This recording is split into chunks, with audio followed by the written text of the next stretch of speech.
I took in my homeless older sister, but she started trying to hit on my boyfriend. I wanted to kick her out, but she manipulated me into letting her stay, then did something unforgivable. I took in my homeless older sister 6 months ago, and as soon as she moved in, she started hitting on my boyfriend. I was always insecure about my hip dips, so when she'd see me in leggings or something tight, she'd ask my boyfriend if he ever noticed my hip dips, and would also ask me if I wanted to work out with her to improve my figure for him. When she saw that she got no reaction from him, she started lounging around in short shorts, and sometimes even bikinis if he was around, and I confronted her.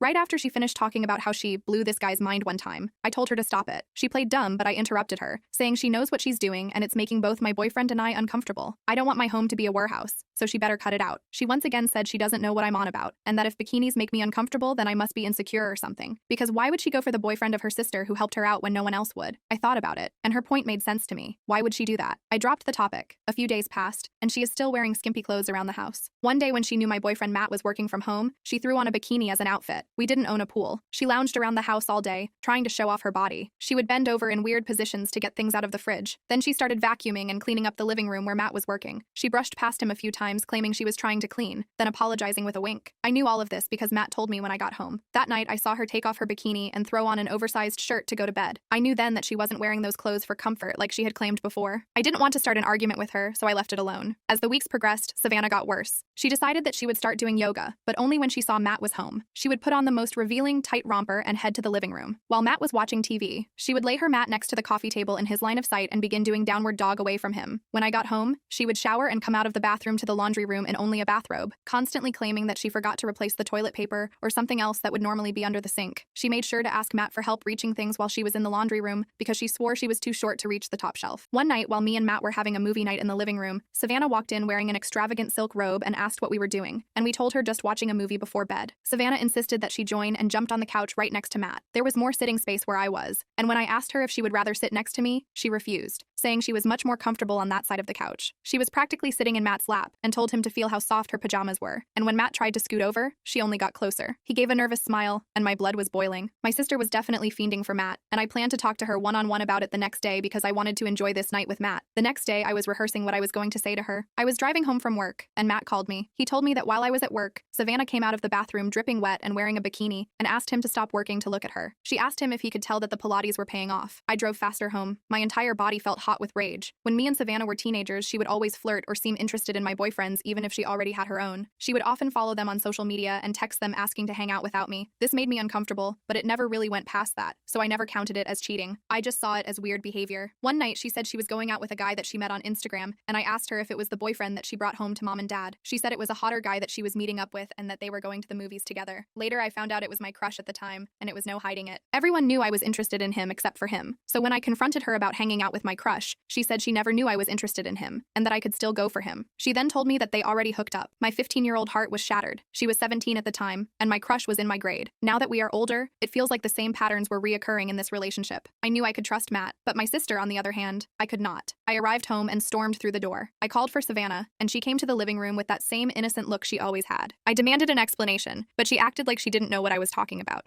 I told her that Matt told me about her coming out of the bathroom practically unclothed and trying to tempt him into looking at her. She said it was a misunderstanding and that she was just proud of her gains. I said that if that was the case, then she wouldn't be flirting with Matt constantly and wearing no clothes around him. She said that she never meant to come between them and kept apologizing. I told her she had to leave immediately. I was over it. I wanted her out of our house. I said she was always like this ever since we were younger. She started crying and begging to stay. She apologized for everything and said that she would do anything to stay. She said that she didn't have anywhere else to go. I began to feel bad about how I went off on her. I really was the only person left in her life. Both of our parents stopped talking to her after she turned 18, so she couldn't go back to their house. She said she would promise to do better and that this would never happen again. Her face looked sincere, but deep down, I felt like she wasn't. But she had nowhere to go. I felt I was cornered. I agreed that she could stay under the condition that she would stop wearing bikinis in the house and keep some distance between her and Matt. She quickly agreed and thanked me over and over. She ran up to me and hugged me tightly. I agreed that she could stay, but I knew the trust between us was gone. Things went well for the next few weeks. Savannah kept her distance from Matt. She started coming out of her room, fully clothed. I started feeling relieved, and I felt our relationship was going great. I still did not fully trust her and knew I probably never would again, but I finally felt safe in my own home while she was around. One day I overheard her while passing by her bedroom door. She was on the phone with one of her friends and said that Matt was so fine, and that when she was finally getting close to him, I threatened to kick her out. I couldn't believe what she was saying, and I didn't want her to feel like I was eavesdropping. I left it alone, and Savannah began wearing skimpy clothes again, slowly but surely. One day she pulled her usual laundry room trick and was walking around in a towel until she saw Matt, and asked him for help reaching for something yet again. After he passed it to her, she dropped her towel right in front of him. She scurried to pick it up up and fell onto him. He instantly called for me and left the room to tell me what happened. When I got in the room, she apologized and said it was a complete accident and meant no harm in it. I was furious and told her to quit acting like a whore. She started crying again, saying that she didn't mean to drop her towel and only wanted hand soap. I stormed out of the room because if I stayed a second longer, that would have been the end of Savannah. Matt came into our room to calm me down, and I was reminded of how grateful I was for him. He said he was sorry for what I was going through with my sister, and said he knew how torn I must feel about her being there. He reassured me that he didn't want anyone else but me, and that I didn't have to worry about him falling for her games. That conversation with him made me feel a little bit better about the situation, but I knew I needed a plan to get Savannah out of my house quickly. That night, I asked Matt to go get me some water, and when I realized he was gone for a longer time than I expected, I got out of bed to go see what was taking so long. To no surprise, Savannah was in the kitchen making a late-night snack, wearing lingerie, and trying to talk to Matt. I could see on his face he was uncomfortable, and when I walked in, she tried to cover herself up and asked me if I wanted a PB&J. I told her no, and dragged Matt back to the bedroom. He said thanks for getting him out of that situation. He said he didn't want to be rude, but she just kept trying to keep up a conversation. I said I didn't blame him for trying to be cordial, and we went to bed. The next week while I was at work, I got a call from Matt. He said Savannah pulled the same stunt as before and dropped her towel again, except this time she bent down right in front of Matt to pick it up. She then joked that since he had seen her naked, it'd only be fair if he returned the favor. I was ticked off. I told him that I was on the way. I told my boss that I had to leave for a family emergency, and she said she understood. I drove home, flying like a bat out of hell. I could feel my blood pressure rising. I couldn't believe she would cry crocodile tears just to try to steal my boyfriend again. I regretted letting her in my house, and this was the last straw. As I was driving home, I got another call from Matt. I heard Savannah on the other end begging him not to tell me and crying. If she thought that act would work again, she had another thing coming. I told him that I was in the driveway and that she needed to pack up her stuff now. She was hollering and accusing Matt of wanting her. I hung up the phone and stormed inside. The first thing she said was Matt was lying to me and that he talked about leaving me for her, but I trusted Matt. I told her to get out of my house immediately. I knew her true intentions now. She hadn't changed since we were teenagers. She again begged to stay and tried to guilt trip me again since she had nowhere to go, but that wasn't my problem anymore. Her being there was detrimental to my mental health and my relationship with Matt. I said she crossed the line for the last time. She sat on the floor crying, and I threatened to call the police if she didn't leave that instant. She got up and ran to what was her room, screaming and crying. She spent the next hour gathering her things. The next morning she was out of our house, and I felt a relief that I hadn't felt for months. No. Me and Matt were finally the only ones in our house now, and I no longer had to worry about that snake Savannah. Life went back to normal. I was working, Matt was working. We enjoyed dates with each other, alone. Then 2 weeks later, Savannah called me from no caller ID, asking for another chance and apologized for everything she'd done. She said that she's changed and wants to fix the relationship between us. I said that our relationship would never go back to how it was before, and when she noticed this wasn't working on me, she started talking about how she had to move to a shelter and couldn't find a job. I told her that that was the decision she made and told her to never call me again. She screamed, "Wait, what?" I said, not wanting to speak any longer. Then she talked about how she hadn't eaten in days and said that I didn't understand her. She said I always had everything handed to me. I always had hot boyfriends, and mom and dad always favored me because I had better grades. She said that I was the golden child and that life wasn't fair for her. Then told me to look at how she was living and then look at how I was living. She said that she was the older sister who didn't have a car, a home, or money to eat, and asked if I would be selfish enough to take away the last person close to her. I sat silent on the phone, and she demanded I say something to her. I said not to call my phone again and hung up.